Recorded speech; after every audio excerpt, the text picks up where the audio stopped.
It's just come up for Christmas and I've been making a few presents for people, and I've made this wine bottle holder for one of my daughters. It's just provides a bit of a talking point for meal times really, I suppose. And the idea is it sits there like that, and it's cantilevered.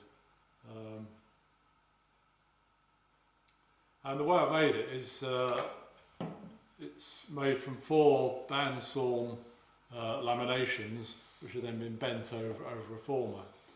And I thought it might be interesting just as a sort of little lamination exercise for, as an introduction to lamination. If you wanted to make one, you would need a bandsaw, obviously, to do the bandsawn laminations, and also it's useful to have a router table for making the former, because we'd route the curve of the formers on the router table. Anyway, let's get on with it and have a go. The holder's going to be made out of 4 2mm bandsaw cut laminations. First thing we need to do is to make a former that these laminations can be bent over. Now I've sort of done a bit of experimentation with a wine bottle, and I've found that the centre of gravity of the bottle is about 150mm from the sort of midpoint of the neck. So we want to make a curved stand with a diameter of 150mm. So what I've got is this is a bit of, I think it's 12mm birch ply, and we're going to cut a template out of this from which we're going to make the formers.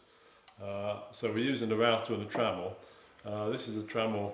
I've got the usual fence rods here, and then this is I've had loads of routers in my time, and this is just the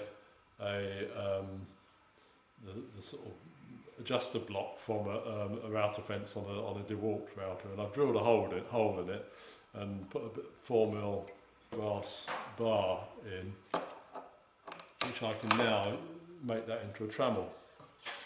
So it now allows me to rotate the router around that point. The only slight problem is that this is this elevates the router very slightly by about 3 or 4mm. So what I've done is to avoid it being tilted over, I've put a piece of 3mm packing here, 3mm MDF packing, which now means that the router is sitting level on the surface here.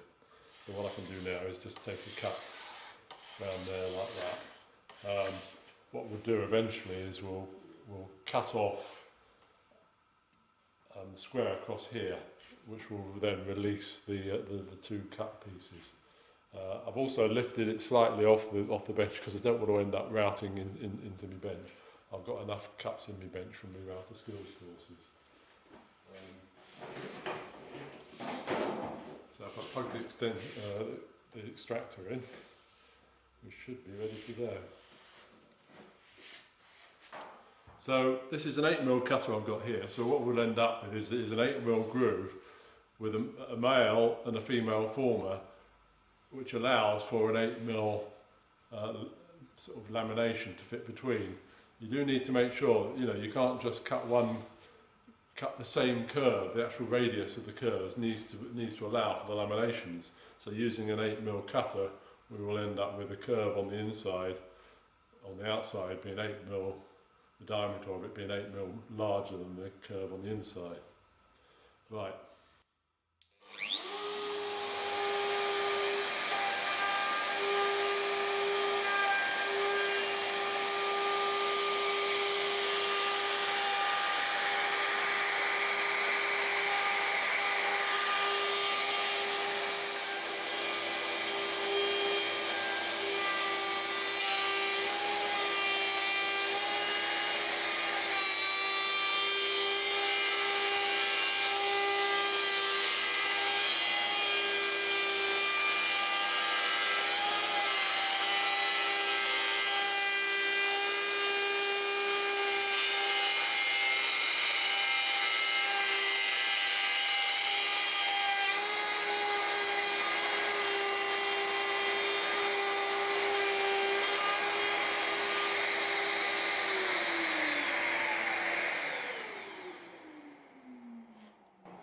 forgot to put my ear defenders on.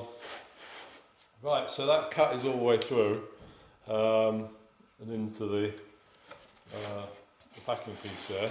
So what I'll do now is I'll take this across to my panel saw and saw off to give me the male and female former.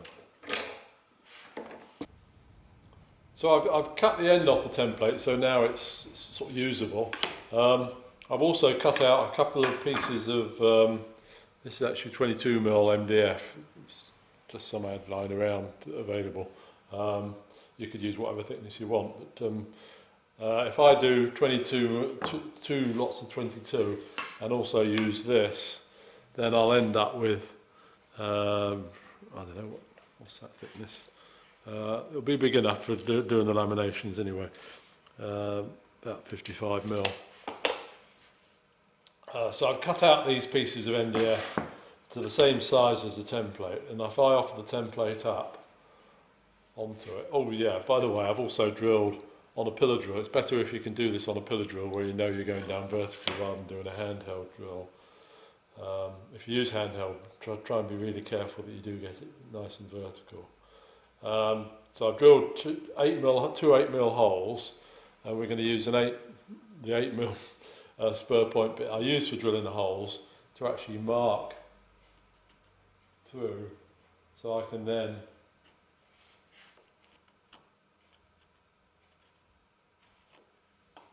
drill in that position. So we'll have some holes which are aligned with the holes in the template, because that then means we can then hold the template onto the base piece when we come to use it on the router table.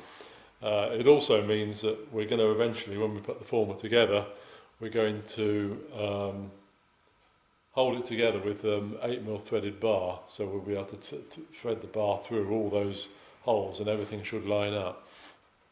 Before I actually drill go ahead and drill, I'm just going to enhance those holes slightly so that I've got a better location. So using an awl, I've got a better location for locating the drill. The other thing I forgot is we've also got the male for part of the former, which I can lay on there and also mark up with the drill again, so that we can get the two parts of the former out of this single piece of wood. So we're ready to drill. So I've gone ahead and drilled the holes for fitting the template to the former pieces. I just want to emphasise something I sort of mentioned earlier. When we actually did the marking up, in the drill through here, it is quite important that you actually get this sort of dead lined up with the back edge, the template properly lined up with the edge of the former, because that edge will be a reference when we actually come to, we want all the edges of the former to be in line, because we're going to be clamping against that, and if they're not in line, then we won't get any even pressure on the laminations. The other thing it's worth doing is to actually mark which side up you position the former on, which side the former went on, so we don't want to end up flipping them. It would be fairly obvious if they were flipped, I think, but it just saves a little bit of hassle, really. So what we can do is I've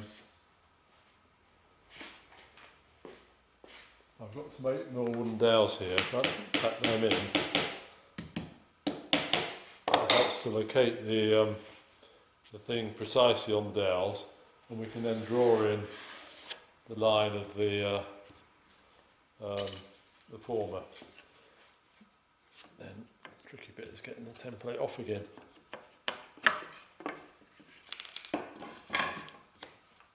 We'll do the same thing with the other former as well, the male former. I think I've got that the right way out. Yeah. Should put the cross on. There we go. Right, and then I can draw in the line of the former there. I've got a line from previous laying out, so I'm just going to put a couple of arrows on it just to so I know which one I'm working to. And the idea is what we're going to do is we're going to bandsaw just a little bit shy of the line, and then use a bearing guided cutter in the router table to actually trim properly to the line of the template. So I'll just do the same on the other template and nip away and bandsaw them in the middle of the router table. Okay, so I hope this blade is narrow enough to be able to follow that curve. We'll see. I should be able to do just one cut, so around there, and that should give me, then there'll just be a little margin to come off with using the router table. Okay.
So we're ready to shape the former using the template we created, and this is the setup I'm using. Oops. If I zoom in a little bit, you can see the cutter. So this is a bearing guided cutter. It's actually a replaceable blade one. You don't need to use a replaceable blade. I think it's 20mm. There's a 25mm that way and 20mm that way. Replaceable blade on a 1/2 inch shank. You can use any sort of straight through bearing guided cutter, preferably a bigger one than a small one, or a bigger diameter. Preferably on a 1/2 inch shank as well, because you know, there's quite a bit of cutting going on here. We need something fairly robust. If I zoom back out again, whoops.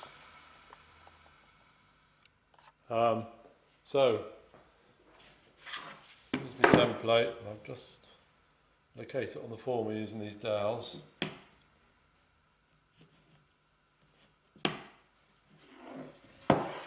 So the bearing is at the bottom, so I've turned it over so that the template's on underneath, and the template will engage with the bearing, and the cutter will be spanning the width of the former piece. So I just move the guard back in place. Okay, so it's important when you're using a bearing guided cutter that you get the bearing engaged with the template or some sort of stability before you actually start cutting. If I go straight in there where it's cutting before the bearing is against the template, then it's not stable. There's a danger of it being grabbed. We've got a bit here where the actual the former is in flush with the template, so I can come in there and it will be stable because it will be against the template before it starts cutting. So I'm going to come in there and then come round, start cutting like that, and round like that. And I haven't got a huge amount to cut off, so we should be okay to do it all in one cut. I've slowed the router down slightly because we've got a sort of largish cutter there, so it's not good, we're not running at full speed. Right, so I'll switch the extractor on. Particularly important when you're working with MDF.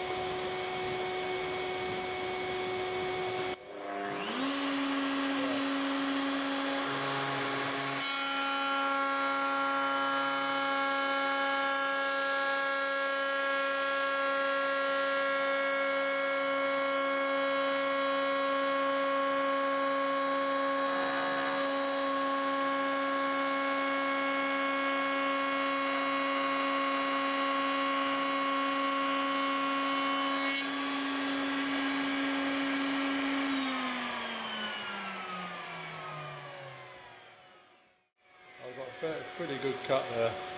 Um, if I hadn't been able to do the cut all in one go, perhaps if you know, there's a bigger margin to take off, what you can do is, once you're cutting with the bearing against the template, you can move away and cut with some stability. So you're sort of doing the cut, leaving a little bit left more to do, and then you can come back in again and then come against the bearing and cut fully with the bearing. I'll just do a cut with the female, with the male template, just to show another little idiosyncrasy. Is that right? Now we've got that, you know, I was saying about how you need to have the bearing in contact with the template before you start cutting. Well, we haven't got that option really. I suppose we could start round there like that and come round like that. It's a bit cack-handed. But another way of doing it is to have a little stabilisation pin, which we can offer this up to the pin, so we've got stability there, and then engage it with the cut, and then once the cut is deep enough so that the bearing is against the template, we can then come away from that pin and just work it like that. Okay, so turn the extractor back on.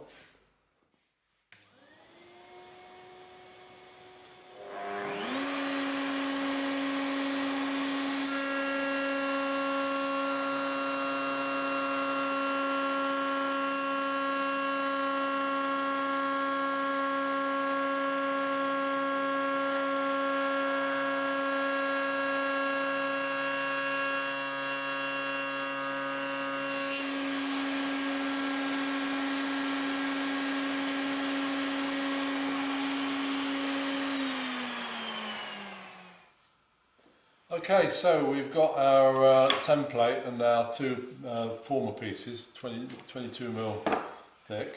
As I say, you don't have to use 22mm, you could use 18mm, perhaps have an extra one if you're reducing the thickness.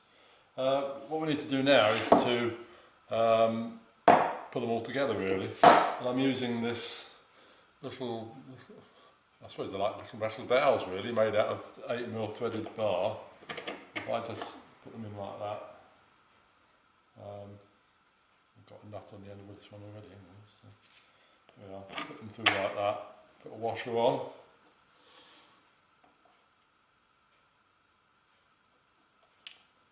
and that.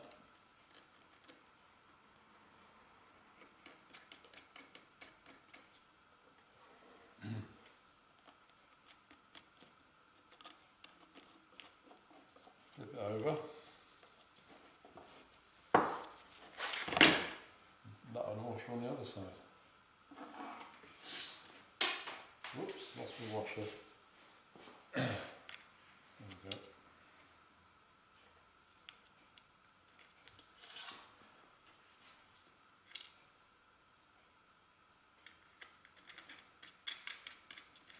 And before you tighten up properly, just make sure that everything's flush. So we need it flush along the bottom here, because when we actually come to clamp up, we're going to put a board there just to sort of, so that we're getting a sort of reference along the bottom here. And the other place where we need to make sure it's flush is that they're all aligned here, you know, that they're not offset. So once you get happy with everything, that everything's nice and flush, then tighten up.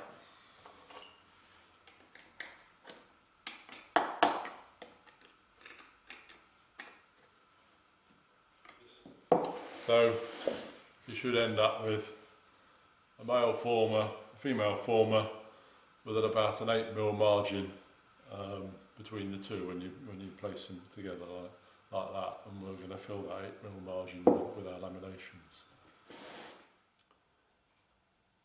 So having completed the former, we now need to think about cutting the laminations, and that's why I'm over here by the bandsaw. Now, cutting laminations and saw cut veneers are a real test of a bandsaw. It needs to be set up pretty much perfectly. You need to have a nice sharp blade, and you also need to make sure that the the fence is adjusted so there's no drift. What I mean by drift is to make sure that the blade is cutting absolutely parallel to the fence. And I suppose that perhaps we need a demonstration of how to ensure there's no drift. When you change your blade or do any adjustment, you need to make sure that the blade is running on the crown of the wheel of the bandsaw. In other words, running more or less in the centre, because usually the bandsaw's got a very slight doming on the tyre. You want it to be running in the centre of that doming. And then to actually set the drift, it's all about getting the fence to be parallel to the line of cut of the blade. So what I've done is I've made a gauge line. I've got a nice straight edge to this board. This is just a piece of MDF that I've picked from this scrap bin. I've made a gauge line parallel to this edge, and what I'm going to do is I'm going to make a freehand cut until the line of the cut is actually running dead along that gauge line, and then I'm going to clamp this board in place, and then I'm going to bring the fence up so it's running against this edge. And theoretically that should mean then that the fence is set parallel to the line of cut of the blade.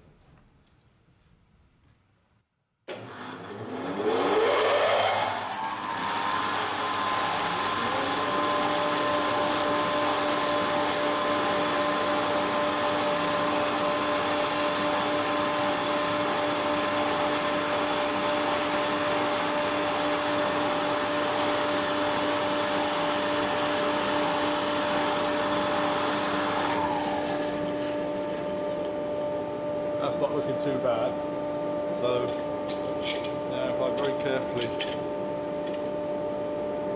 get a clamp on just to hold it steady, it can be a bit tricky because usually underneath of the table is a bit uneven. So you've got to find a good place to get your clamp in without moving the board. That's the important bit. Now you could try to do it without the clamping, but I find that quite often the board moves when you slide the fence up. If you have a clamp there, that means it's nice and rigid, and you haven't got to be quite so careful about getting the fence in the right place, about banging the fence up against it. So I've got I've got about a millimetre gap there compared to where the other end where it's up tight. So I'm just going to. Now there'll be different sort of adjustment. Hopefully there's some sort of adjustment on your bandsaw if you're doing this. There'll be some sort of adjustment available. I've got 4 little bolts here which I can undo with this Allen key.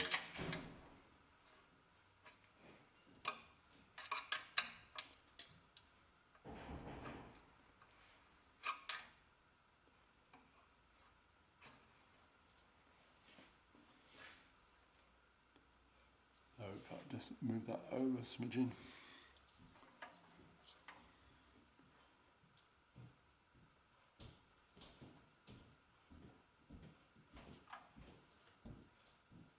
It's looking pretty much on, so if I tighten up again.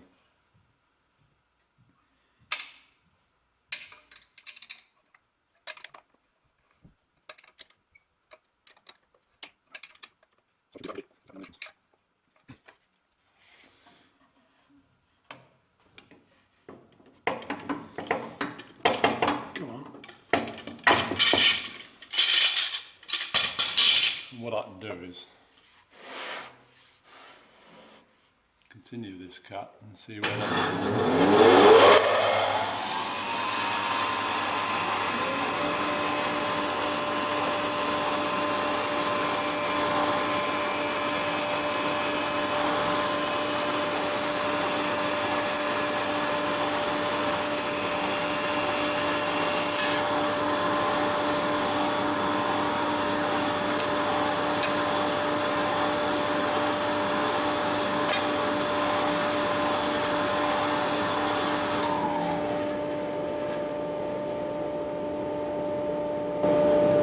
I didn't finish my sentence earlier. I was continuing the cut just to check that the blade was cutting on that gauge line all the way through, and it's cutting true on the gauge line.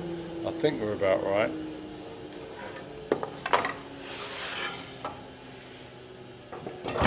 So the next thing to do is to actually set we're wanting to cut 2mm laminations. So we're looking for a tooth that's pointing in towards the fence. I'm trying to set that on 2mm. That's looking pretty close actually. It's moved in a bit when I tightened up that one. Take it out a smidgen.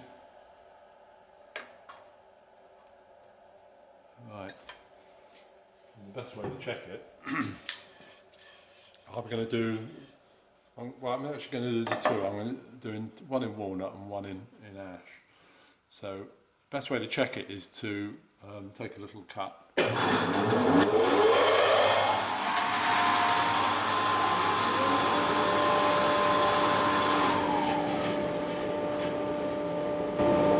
And then just take a measurement. And we are actually just on 2mm there. It's also worth measuring top and bottom, so we're on 2 at the top, at the bottom there, and 2 at the top as well. There may be a situation, depending on your bandsaw, where this fence isn't actually sitting parallel to the blade. You might have to do a little bit of adjustment there as well. But you do need to sort of do these checks, otherwise you'll end up with, you know, either the lamination tapering in length or being tapered in width, so you'll end up with a curve which is thicker at one side than it is at the other. Let's have a go at this and see how we get on.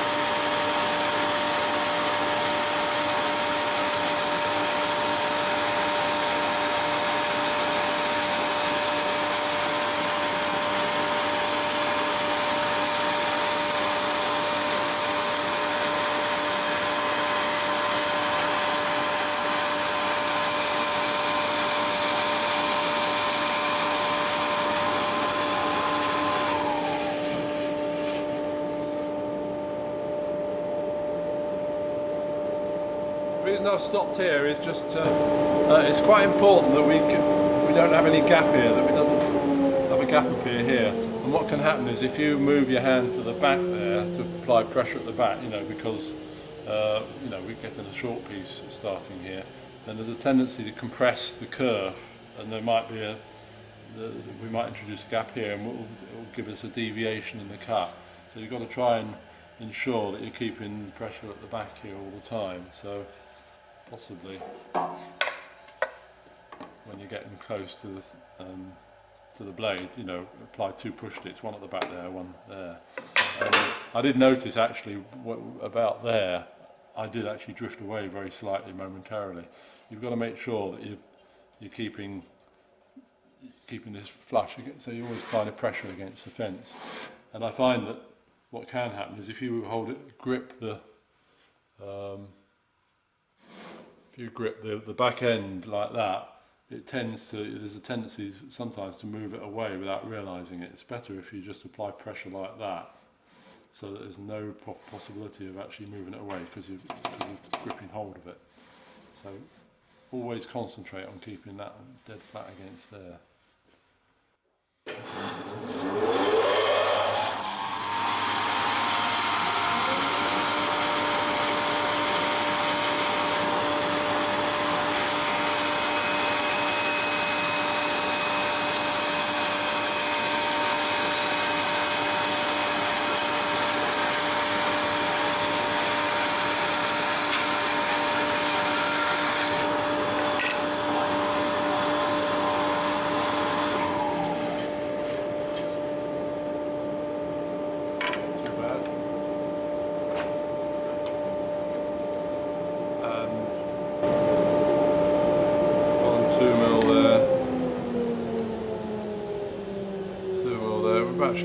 2.1 actually, but I think I'm happy with that.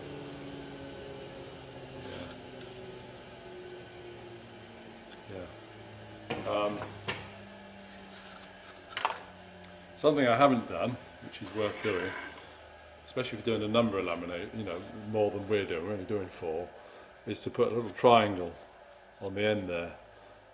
Put a triangle on the end of the piece so that you can reunite them in the same order. I mean, you could number them, but I find it easier just to put a triangle on the end so that each cut you put one down over there like that, and then you do another cut and drop the other one over, and so on. So I'm going to continue with this until I've got all 4 laminations out. Might even be able to get 2 sets of 4, so I can do 2.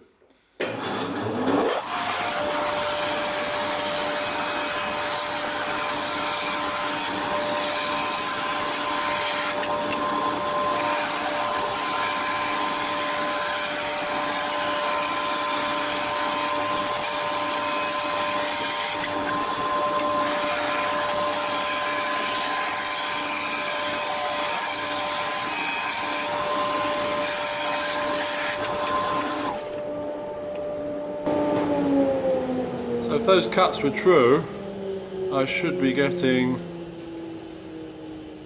8mm out of the 4.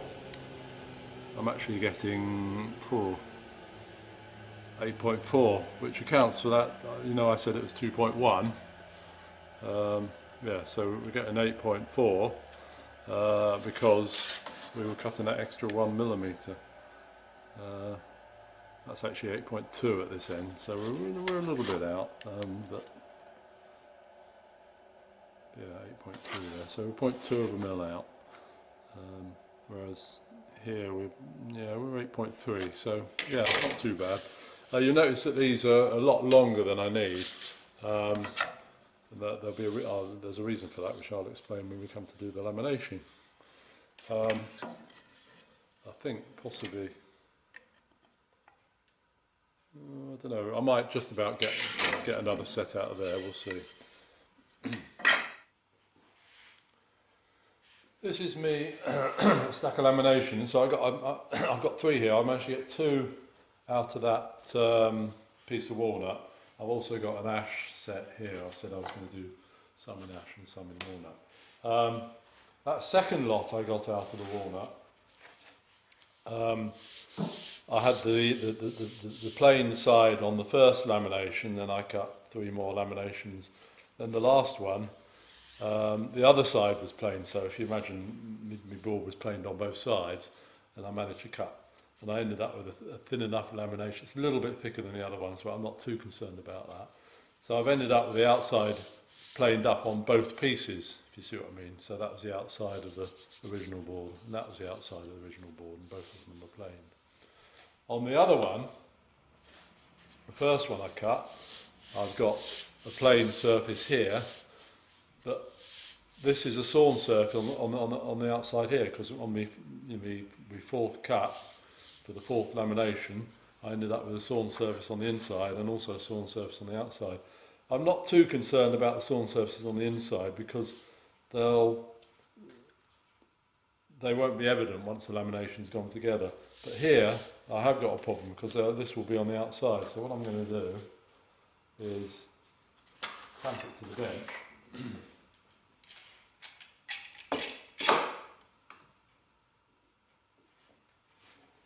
And just lightly plane it. Now you could try putting this through the planer thicknesser, but I think you might find most of it will end up in the dust extractor. But this is coming up okay.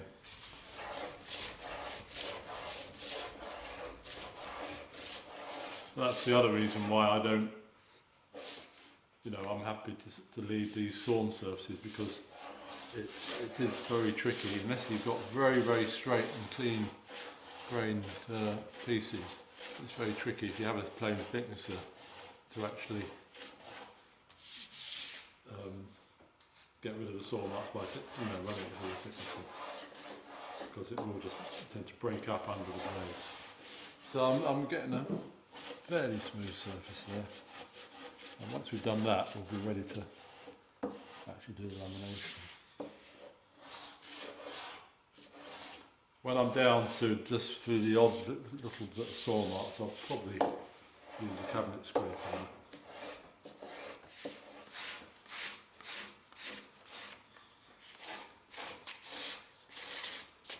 It's really been an excuse to use two of my favourite tools. This is a lovely little thing, these little apron planes. And as you probably know, my cabinet scrapers are my favourite tools.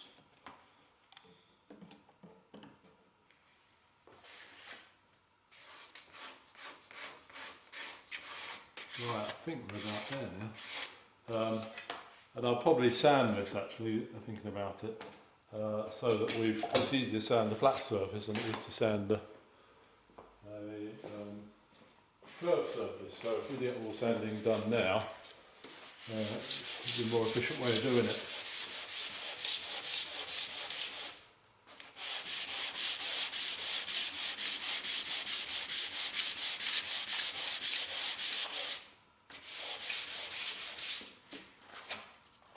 The other side. I did actually put those, I mentioned those triangles. There you can see, hope you can see, there's triangles on the end which is telling me I've got this one on the wrong way round. That should be that way round so that the triangles all meet up. So I've just got this other side to sand. This is the original plain side. Cutting the laminations, and then we'll be ready to actually put it in the formers.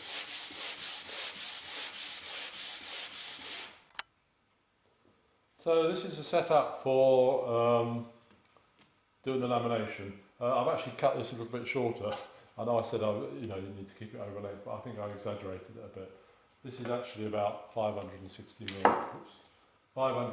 mil long. You could probably go down to about 500 for this size.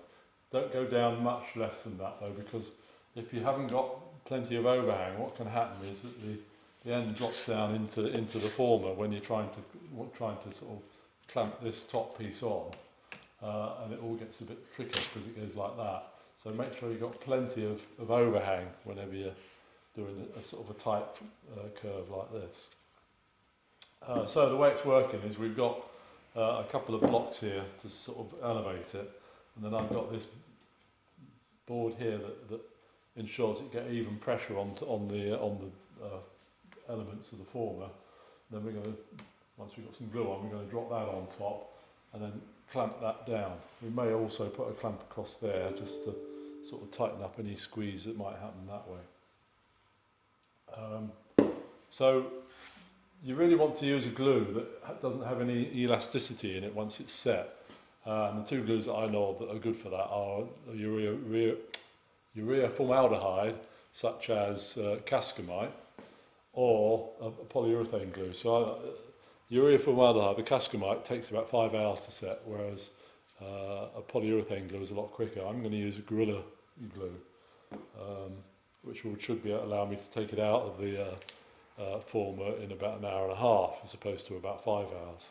What I've done is I've sort of formed it into like a book, so I can sort of open up the leaves like that, and I can spread the glue on one leaf and then go on to the next leaf and the next leaf, which is quite an efficient way of getting the glue on.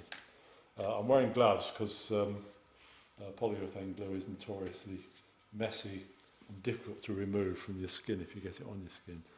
So here we go. So get the bead on. You want to be careful not to overspread, because over apply, because as you know, polyurethane glue does foam up quite spectacularly, and you don't want to end up too much foaming out at the edges. So I've put a bead down the middle and I'm spreading it around quite thinly.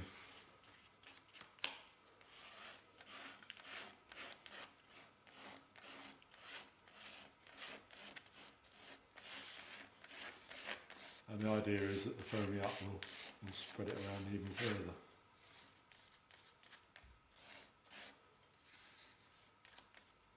You need a little bit more there.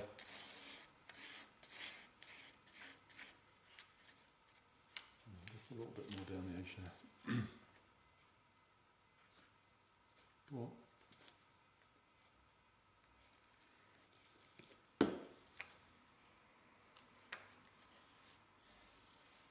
That's it. Now I can flip over to the next leaf.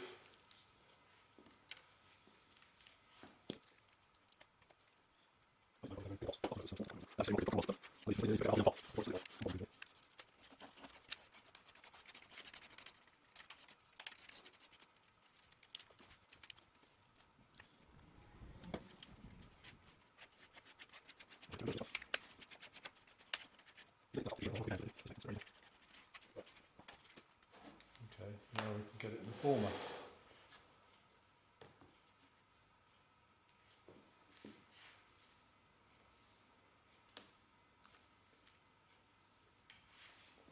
Initially I'm going to use the quick clamp just because it's got a long, you can get a long travel with it, whereas my F clamps won't pull that far. So can you see, if I turn it around, you can see what's going on. I'll hold it to this end so that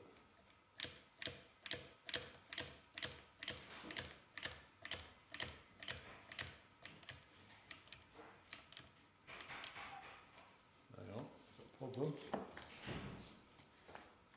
Turn it a bit.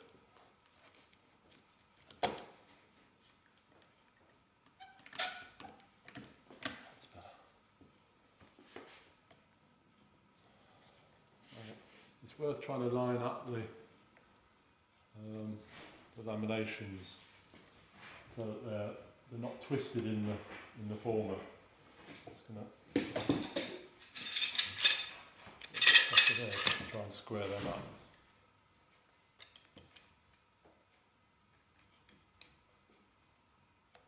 That's better. Right. Yeah, you don't want to twist it in the former because then you might find that the thing won't sit properly on a flat surface. So try and get it so that the members are parallel to the edge of the former, or even sort of flush with the edge of the former at one edge. So I'm going to try and swap this quick clamp for an F clamp, which will give a stronger pressure. The quick clamp is just there to pull it down.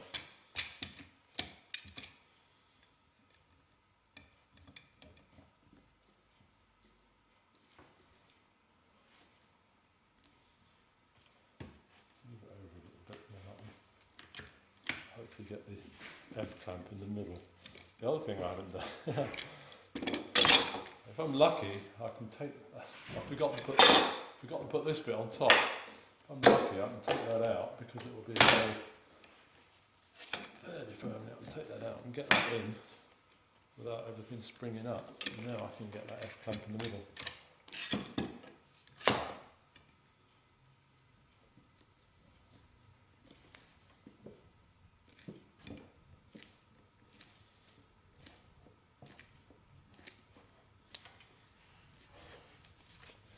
Turn it round, you can see what sort of, you can see that there's quite a nice tight meeting of the laminations there. Yes, that's come out quite well. I might just put a clamp across that way. Not sure why, I just feel like it. If I make it one of these, then I'm getting a nice flat pressure all the way across the former. So we're not actually applying pressure just to one member of the former or something like that, which is why we have these boards on the top and bottom.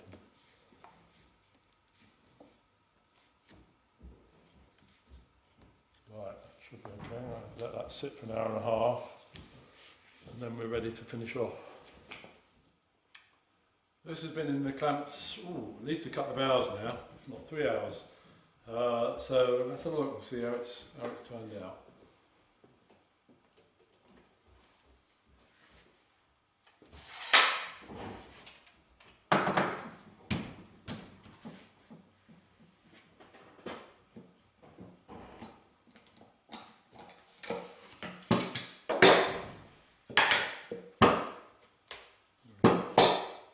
hope it's not stuck to the former. Okay, so there has been a little bit of spring back, but it's not too bad.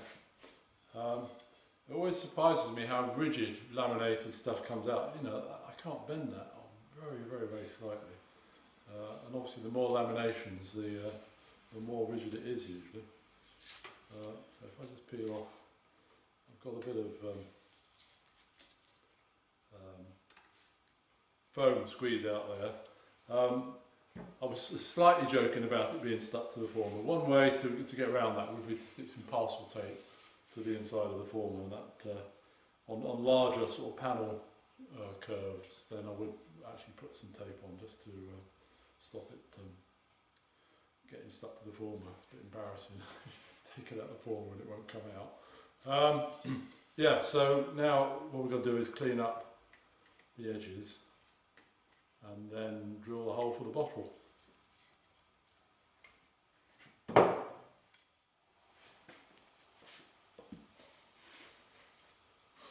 One of the problems with laminated work is that once you've got your curved thing, it's very difficult to hold it to do any work on. That's where the formers you made it in can be useful, because you can put it back into the formers to hold it steady while you're working on it. So I've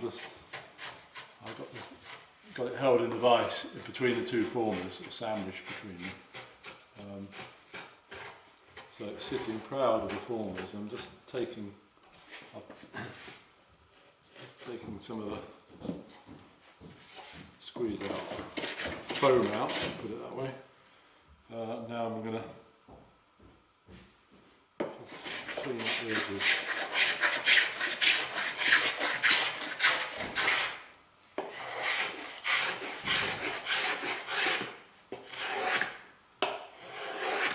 Again, this little apron plane is just right for this sort of work.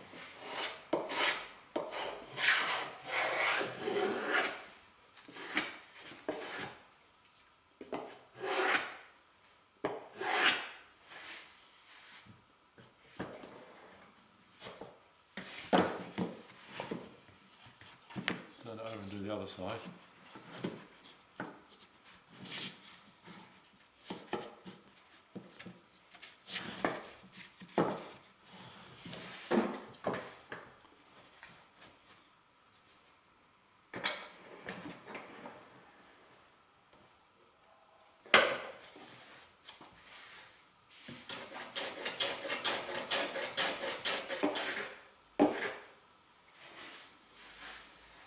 That's come out quite well. I think the walnut cuts better on the bandsaw than the ash, and you can't see any gaps between the laminations. You sometimes get the odd gap with ash.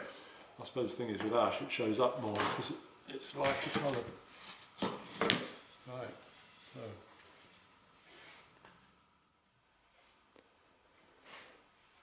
We're over by the pillar drill now, ready to drill the hole for the wine bottle. I've marked up the position here. I've come down some way from the end because this end part wasn't actually in the former, so it might be a little bit straightened and possibly, you know, the glue between the laminations might not be quite so good. So I've come down a way. We've got plenty of spare, so I've come down a way and I've marked up sort of midpoint across the width there, ready to drill. So you don't have to do this on a pillar drill, but I think you probably get a better result doing it this way. We're using the former again because we want to try and avoid breakout on the underneath. So if we drill on the former, then the former will give us support underneath. I've drilled once before on this former, so I want to make sure I'm still in the same place so that I do get support. So I think we're about right. So if we position this here, right, we're ready to go.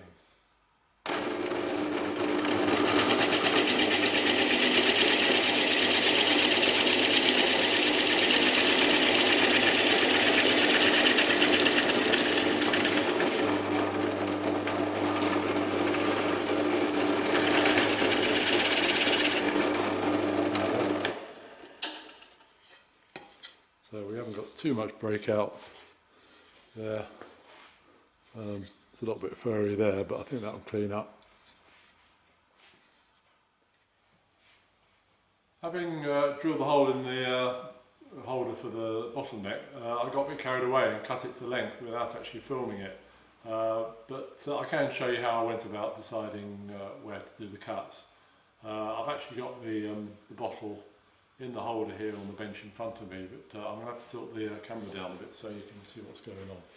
So if I just come down like that. So you can see the bottle's in the holder, sitting pretty well horizontally. Come over a little bit. It's interesting. It still works even when the bottle's, when you've drunk some of it. I sort of had a go with it. Recently I've drunk some of the wine and put it back in again. It worked okay. Anyway, that's by the by.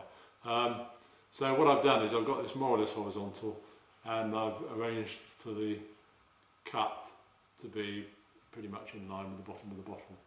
And then at the top here I've cut it at about 1.5 inches, 35mm perhaps. And that's about it really. I have rounded over, or arris the corners all round to sort of get rid of the sharp edges. Don't overdo it because you want to keep it fairly crisp. And I'm going to put a Pollux oil, Osmo Pollux oil, hard wax oil finish on. So as I say, that's about it. So happy laminating. It's at this point that I suggest you, if you've enjoyed the video, that you have a go at subscribing to the channel. There's a button around somewhere. And if you have been, thanks for watching.